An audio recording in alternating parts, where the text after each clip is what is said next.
Welcome to the Manifest Wellness Podcast. I am your host, Leema Pasha, Executive Wellness Coach and Business Consultant.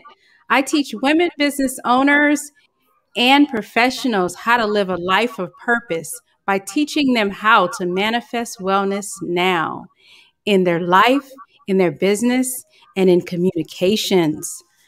Today, we will explain 5 keys to boost energy and clear blocked energy and describe how to move powerfully through life's transition. Right. I am joined by Adeshina Burley Robinson, transitional coach. She is a founder of Indigo Rising Village, specializing in transformation and aiding in self-awareness, balance, and self-love. Adeshina is a sacred woman practitioner, promoting healthy, honest communication and balance in relationships is her life's mission. Adeshina, tell us about your story and what led you to become a transitional coach. Right. All right. Well, first of all, I just want to say thank you for having me. Thank you, Halima. I'm so grateful for this opportunity to share this time with you on your platform. And I'm so proud of you. I say go, girl. But how did I become a transitional coach? How did I make this leap from going through my own extremely painful, abrupt change cycle to guiding and nurturing others while they're going through theirs? It was really by living my life out loud. It was by going through the healing process, by seeking out resources to help me. I needed help, right? My father was very ill and going through his transition. I didn't even know how to position myself. At the same time, I was in a waning marriage. We were at a space where we had outgrown and just had no sense of communication. I was changing. I was getting older. Things didn't quite feel the same way as they had before in my own body. So change was just coming from all over the place. And I was basically looking for help. And in that, I was talking to women. I was reading a lot of books. And I happened upon Queen Afua's Sacred Woman program.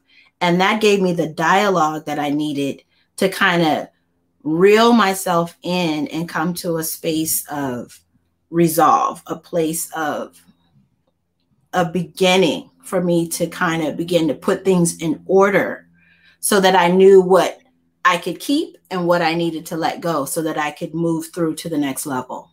Ashe. Ashe. What are some challenges that people face related to life's transition, and how do you help them? I would say the first thing is acceptance. Accepting that this is really happening right now. You can't go around it. You can't go under it. You have to deal with the situation as it stands. That would be the first thing. And it's just the courage to do that, because so much gets unlocked once you begin to go into Pandora's box. We start to work on issues that came up from our childhood, from our rearing, and it can be pretty scary. And once you get in there, you might want, some of us have a tendency to just want to stop right there, right?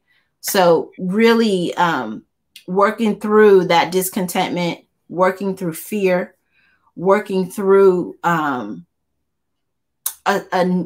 getting a new sense of who you are. It's all about not knowing, if I let go of this, then what's going to be on the other side. So sometimes, going through the healing process is you don't even want to do it because you don't even know what's on the other side. Ashe. So I always encourage people, they say, well, I don't want to have pain. You're in pain right now. I don't want to struggle. You're struggling now. Right. So with that, I just sit and I hold space. I teach you how to meditate. I teach you how to go inside and do that self-reflection. I offer tools like journaling. Journaling is a powerful tool for me. Just to be able to just write, not even think, mindless writing. You'd be surprised what you read later, right? Just simple things like that. That is amazing and helpful and so healing. I know you've helped so many people on your journey already, and I've been inspired by your work as well. What are some ways that we can flow through life's transition? Even though as we talked about, we have to give ourselves grace and understand that we are going to have challenges and it might not always be smoothly, but there are some ways that we can flow and transition through changes better. Right. Take time for yourself. Remove the guilt, right? Sometimes when we need to do self-care, one of the things that stops us is the feeling of guilt. We've always been multitasking. We've always been there for other people and to fix other people. And when you finally grab a hold of your energy and you say, I'm going to take this for me, that can really be off-putting to some of us who've always had to carry the load. So I would say, first of all, speak kind to yourself. Pour love into yourself. Speak to yourself like you would your best friend or someone that you loved very, very much. Because if I saw my child going through some sort of traumatic event, the first thing I do is say, girl, take care of yourself. Love yourself. Do you know who you are? You're great. You're precious. I adore you. You can do it. Right. But then when we start going through stuff, we're like, oh my God, didn't you know better? What's wrong with you? We just have this negative tone that we take with ourselves. So first of all, let's start speaking kindly to ourselves. Let's start pouring love into us. Let's surround ourselves with love and light, affirming ourselves, taking that time to close the door and do what we want to do, right? Don't be at everybody's beck and call and just gather yourself. Then you can go out and you can be responsive instead of reactive, right? Yes. So take time for yourself and remove the guilt of that. Yes, that's very powerful. The words that we say to ourselves are just important and transformative because first things become thoughts and then words. And then before you know it, you're acting upon those things. So you want to say positive things to yourself first. And I love how you help with affirmations. That helps tremendously. Can you tell us a little bit about the 13th rite of Moon Aki? The 13th rite of the Moon Aki, right? I was blessed with that ceremony probably about 6 years ago. I had a client who sat in my chair and she was the most loving and positively energetic person I had met, and spirit sent her to me because I needed something. I needed something in my life. And I didn't realize you never know what you need until you get it. Right. And so she offered this ceremony to me and about 12 women in my home one December. And basically it's a time, it's a time of sisterhood where we not only affirm in our own wombs, but we affirm in our sisters' wombs that the womb is not a place to store fear or pain. Yes. The womb is to create and give birth to life, right? And that's whether you have an actual physical womb or you have a spiritual womb. That space is to create and give birth to life, whether it be a business, whether it be a child, whether it be a new relationship, a new version of yourself. But that is where we hold all of the information as women that we've received over our lifetime, right? We receive the things that tear at our confidence. We receive other people's energies and sometimes negative relationships. We absorb that negative energy from our mate and we hold it right there capsulized in our womb. And then that space begins to develop toxicity. And then we have issues with fertility. We have issues with bleeding, with fibroids, with all types of things, pain, and just a total disconnect from our womb. And so this ceremony, the rite of the Munaki, allows us to surrender that space, surrender that thinking, to release and purge those things that no longer serve us, to call in those things that we want to pull into ourselves that build us up and edify us. It also offers us a place to forgive ourselves, because sometimes other people don't misuse us. We misuse ourselves, right? We invite that into our space. So that gives us a space of forgiveness. Also, as usual, affirmations, affirmations, affirmations, affirmations. There's a space in the ritual where we are inundated with affirmations, and we're floating on that positive energy, that spoken word, Ashe.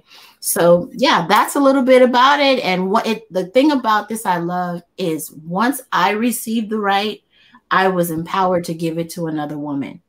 So it's that gift that keeps on giving. Ashe. Ashe. I love that.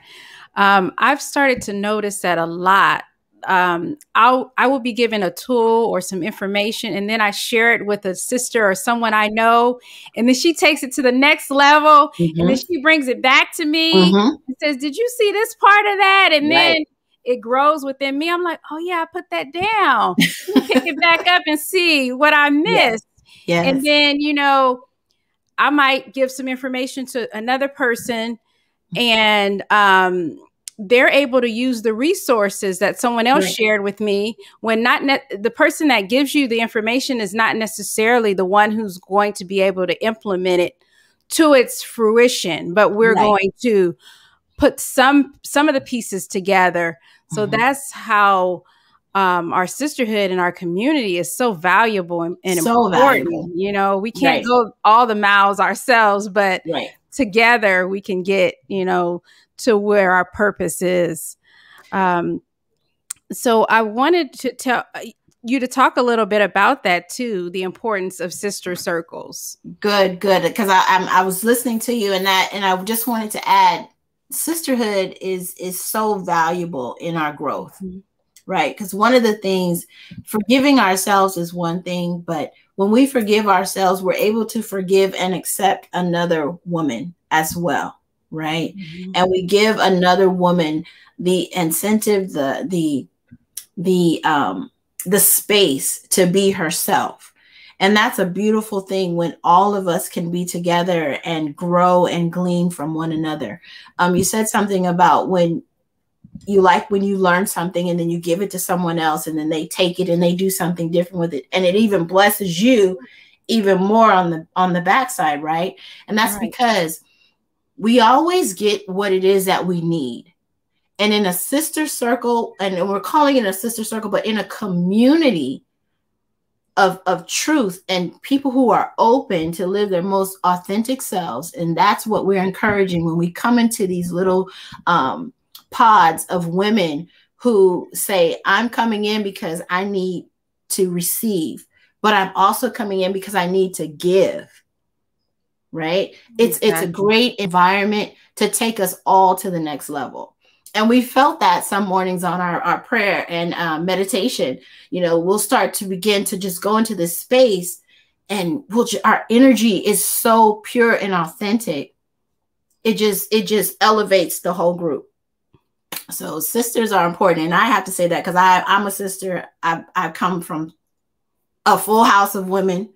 We talk all the time, and there's a lot of information to get, but I need what they have, right? Because within that circle, there's people who are where I'm going, and there's people who are coming to where I am right now, and we can all glean from that. Exactly. I heard a long time ago, like there's always someone that's behind you that needs to get to where you are. And there's always someone in front of you that you're trying to get towards. I think that gives us purpose. Like when we know that there's someone out there that we can help. And when we get to a point in our lives where we know that there's someone out there we can help, or some valuable information that we have, and we're not getting that out in the world, then that's some way that we want to find, like, what is my purpose? How do I get to that person or that thing that I need in order to grow as a person? It's also that feeling of community, belonging. We all need to belong. We want to find our tribe. We want to find where everyone knows our name, right? Yes. Where you go in and you don't have to have on that mask. You can remove that mask. You can remove that pretense, and you can say, I'm home. Right. Right. And that's something that we all long for. And if you want it, your spirit will find it. Exactly. Right? Exactly. Your tribe will find it. And even within your circle, everyone's not going to be exactly the same. And that's the best thing about it, is because what you need, someone else may have. You may be high energy. The other person may be more reserved, but they may be able to see things from a different vantage point. Right. So that's the most important thing that we learn as sisters. It's like, you don't have to be exactly the same, but you do have to be complementary. I will say. That's right. And you have to, and that's where that word keeps coming in, acceptance. You have to accept people for who they are, where they are. Right. And again, you don't know what you need sometimes until it's staring you in the face. And I know I'm a high energy person, and I'm always like up in the air. And my husband, he's a very kind of mellow kind of guy. And sometimes I'm like, why aren't you here, up here? But you know what? I need him to balance me out. Exactly. Right. And that's how it is in a sister circle. You have all these beautiful women coming from different experiences, different backgrounds, different different points of view. And if you can humble yourself to accept them and be confident in your presence, then it's a gold mine. Exactly. And you hit the nail on the head. First you have to accept yourself. If you accept yourself, then you are going to be able to accept people who are complementary to you. And you're going to see their value. Right. And lifting up the whole. Right. So, Adeshina, are there any closing words about your program that you want to share, and how can people reach you? Well, I am in the process of creating my discovery and release transitional coaching segments. And it's a program that will allow you to identify your blockages, to confront those issues that would cause resistance to your growth. It also, in this program, we will design a custom program for you to move beyond that. And how would I say that? Where's my paper? There it is. Create an action plan for your liberation. There it is.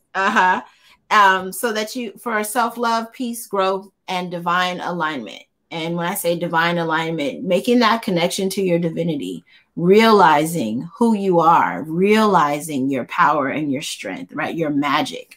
And also encouraging you to operate from a place of truth. It's hard sometimes to stand in your truth. It's hard to face being judged. It's hard to face being misunderstood.